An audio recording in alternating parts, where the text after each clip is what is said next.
He gave his own legacy. He made the statement to his own legacy. You meant it for evil. God meant it for good, to save many people alive. Now that's deep.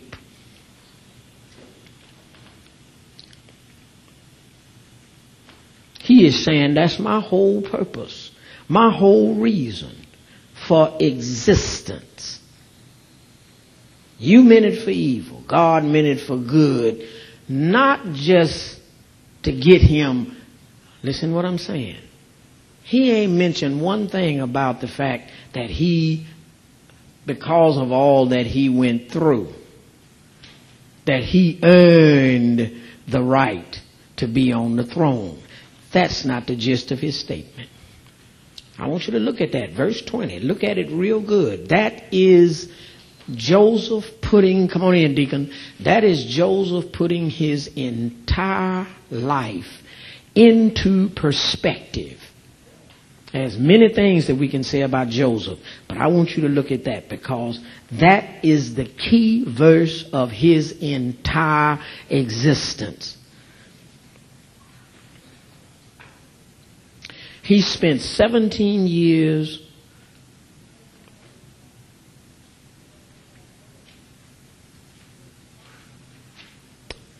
at home with his father, another 17 years in Egypt. He in all lived 110 years. And he puts his entire life into perspective. Chapter 50, verse 20. You meant it for evil, but God meant it for good. Now we all stop right there, don't we? Normally we stop right there. Now God meant it for good. And I've even pictured in my mind, yeah, man, that guy went from prison to the palace. Just like Nelson Mandela went from prison to president. Man, you know, what a wonderful closing of his life. He went from a prisoner to president. He earned it. He deserved it. Joseph didn't say one word about his royal position. He said, you meant it for evil. God meant it for good. Those few words that go there, but the closing, what is that? 5 words? 4 words? To save many people alive. I went through everything that I went through because here is what God had in mind. To position me so that I could save many people alive. I ain't never looked at that. And I got to preach this. The whole church needs to hear this. Now, let's look at what he's talking about.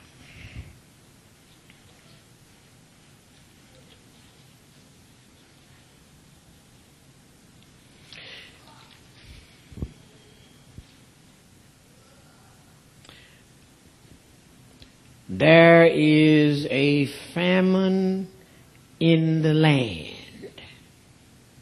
by this time. I want you to back up to chapter 41. You've seen the verse now in 50 and 20. I'm bouncing off of that. Now, I want you to see what he meant when he said to save many people alive. Chapter 41.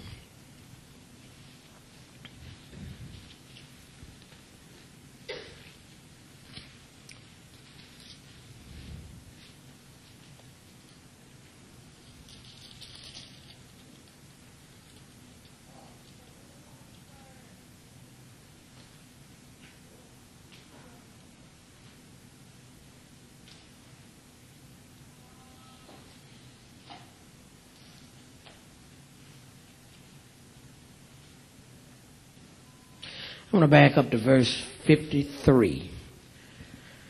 I'm just going to hit this spots wise. I'm not going to read the full context. We've been over that. And if there's something that's empty, you ask, I'll try to fill it.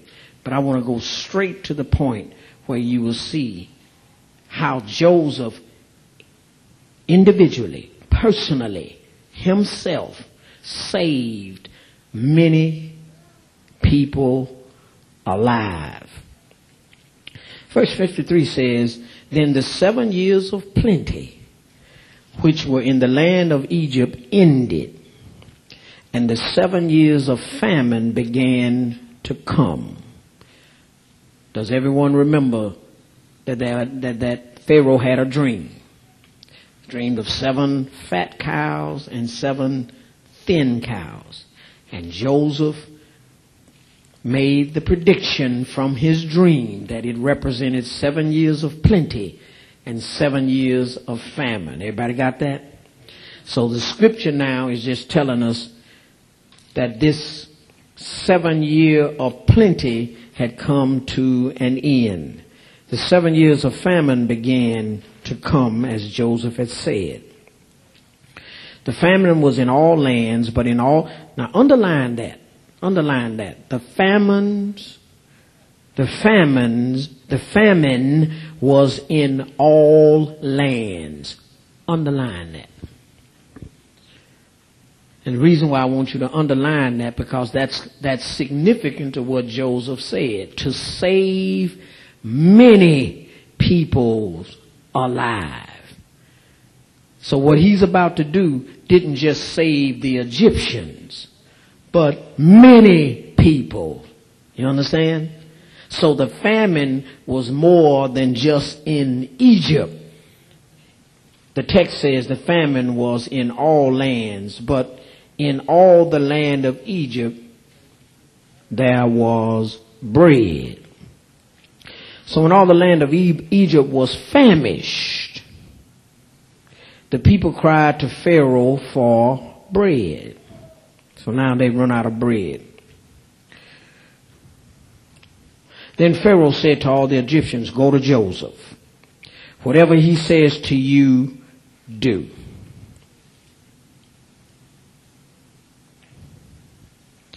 The famine was over all the face of the earth, and Joseph opened all the storehouses and sold.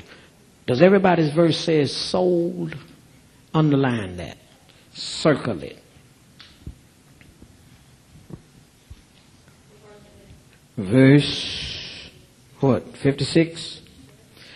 The famine was over all the face of the earth, and Joseph opened all the storehouses and sold to the Egyptians. And the famine became severe in the land of Egypt.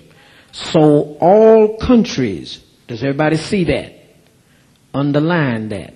To save many people alive. So many countries came to Joseph in Egypt to buy grain because the famine was severe in all lands. You meant it for evil, but God meant it for good to save many people alive.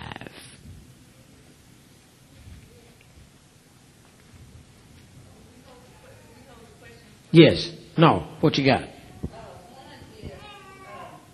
So would it be correct in saying that Joseph was instrumental in setting up the first welfare system? No. No. It wasn't welfare. That's why I wanted you to underline the word sold. He didn't give it to him. That's key. I'm glad you brought that out. That's key. He didn't give it to them. That's key. He sold. Now, let's look at it. I'm going to show you. I want to show you what he meant by to save many people alive. Because what we are talking about here, leadership,